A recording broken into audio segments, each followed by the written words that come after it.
السلام علیکم ورحمۃ اللہ وبرکاتہ۔ الحمدللہ رب العالمین والصلاة والسلام علی رسولہ الکریم، اما بعد فاعوذ باللہ من الشیطان الرجیم، بل نقذف بالحق علی الباطل فیدمغه فاذا هو زاهق ولکم الویل مما تصفون۔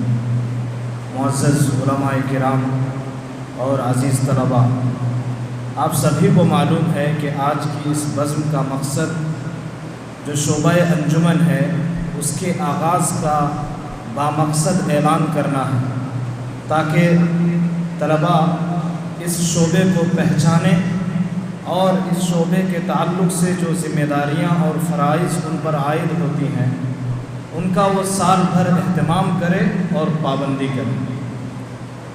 یہ دنیا جو ہے حق اور باطل کے معرکے کی دنیا ہے، یہاں پہ حق و باطل کی جنگ ہمیشہ سے جاری ہے، اور ہر ایک اپنے جو نظریات ہیں، اپنے جو عقائد ہیں، اپنے افکار و خیالات ہیں، ان کی ترویج اور اشاعت میں لگے رہتے ہیں۔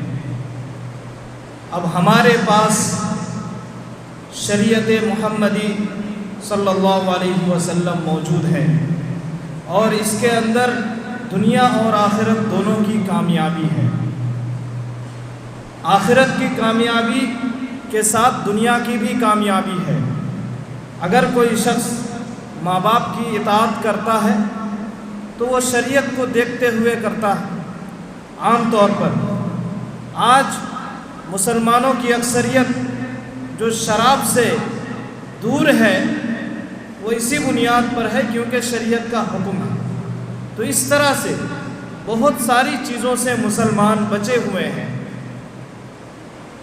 صرف اس لیے کیونکہ اللہ تبارک و تعالیٰ کا ڈر ہے، اور اللہ تبارک و تعالیٰ کے دین نے انہیں روک کے رکھا ہے۔ ورنہ جو اللہ کو نہیں مانتے، جن کے پاس اللہ تبارک و تعالیٰ کی طرف سے دین نہیں ہے، یعنی انہوں نے دین کو قبول نہیں کیا، تو پھر وہ گناہ کو انجام دینے کے مختلف راستے اپنا لیتے ہیں، اور مختلف راستے اپنانے کی وجہ سے وہ دنیاوی مصیبتوں کا بھی سامنا کرتے ہیں۔ تو ایک شراب پینے والا شرابی بہت ساری بیماریوں سے جوجھتا رہتا ہے زندگی بھر۔ جو نشہ کرتا ہے، نشہ کی وجہ سے جو بیماریاں پیدا ہوتی ہیں ان سے وہ جوجھتا رہتا ہے۔ ایک دوسرے کے حقوق کا پتہ نہیں ہوتا، ماں باپ کے کیا حقوق ہے، اولاد کے کیا حقوق ہے، میاں بیوی کے کیا حقوق ہے، پڑوسی کے کیا حقوق ہے، بھائی بھائی کے کیا حقوق ہے۔ ان تمام سے ناواقفیت کی بنیاد پر ان کی زندگی پوری طرح سے اجیرن ہو چکی ہوتی ہے، تو وہ ان کے پاس کوئی خاص سسٹم نہیں ہوتا، خاص نظام نہیں ہوتا جس کو لے کر کے وہ زندگی گزار سکے۔ ہمارے پاس، آپ کے پاس اللہ تبارک و تعالیٰ کی یہ بہت بڑی نعمت ہے۔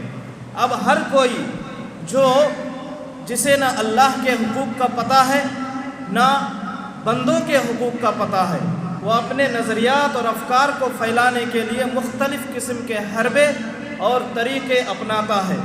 پھر ہم کیوں خاموش رہیں؟ ہم کیوں خاموش رہیں؟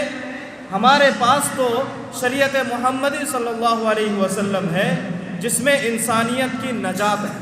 یہ خطابت ہی تھی جس کو تمام انبیاء کرام نے اپنایا اور اللہ تبارک و تعالیٰ کے دین کو لوگوں تک پہنچایا۔ صحابہ کرام نے اپنایا۔ حضرت جعفر رضی اللہ تعالیٰ عنہ جب نجاشی کے دربار میں جاتے ہیں اور خطاب فرماتے ہیں تو پوری محفل کا رنگ بدل جاتا ہے۔ وَإِذَا سَمِعُوا مَا أُنزِلَ إِلَى الرَّسُولِ تَرَىٰ أَعْيُنَهُمْ تَفِيضُ مِنَ الدَّمْعِ مِمَّا عَرَفُوا مِنَ الْحَقِّ۔ بادشاہ اور درباریوں کے چہروں پر آنسو آ جاتے ہیں، آنکھیں ڈبڈبا جاتی ہیں حق کو سن کر کے۔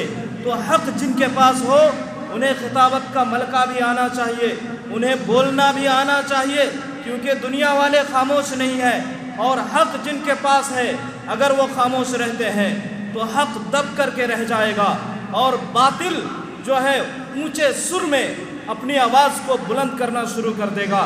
اللہ تبارک و تعالیٰ کہتا ہے بل نقذف بالحق علی الباطل، ہم حق کو باطل پر دے ماریں گے، فیدمغه فاذا هو زاهق، پھر یہ حق اس کا بھیجا نکال دے گا اس کے دماغ میں جا کر کے اس کا کام تمام کرے گا۔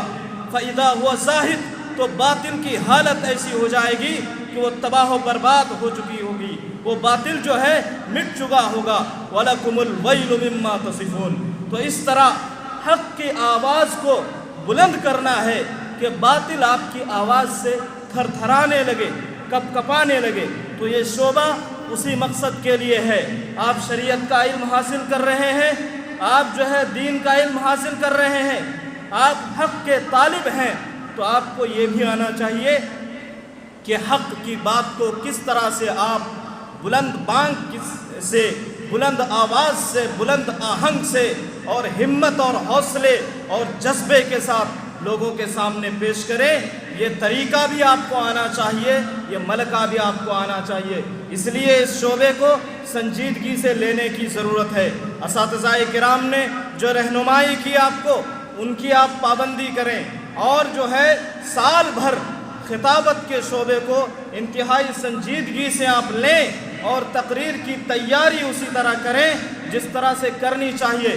اور سب سے پہلے نیت کو صاف کریں کہ آپ کو شعلہ بیاں، مقرر، مشہور خطیب، جلسے میں نام آنے کے لیے نہیں بننا ہے، بلکہ آپ کو اس طرح خطیب بننا ہے کہ حق کو ایسے پہنچا دیں کہ باطل جو ہے اس کی وجہ سے فنا ہو جائے، مٹ جائے۔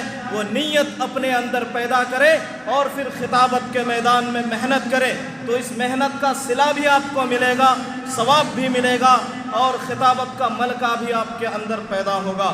امید ہے کہ آپ ان نصیحتوں کا خیال رکھیں گے اور علم و عمل کے ساتھ تقریر اور خطابت کے میدان میں بھی اپنے جوہر دکھانے کے لیے سال بھر محنت اور کوششیں کریں گے۔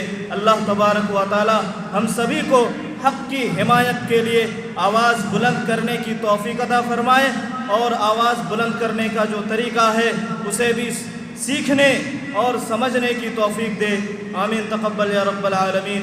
والسلام علیکم ورحمۃ اللہ وبرکاتہ۔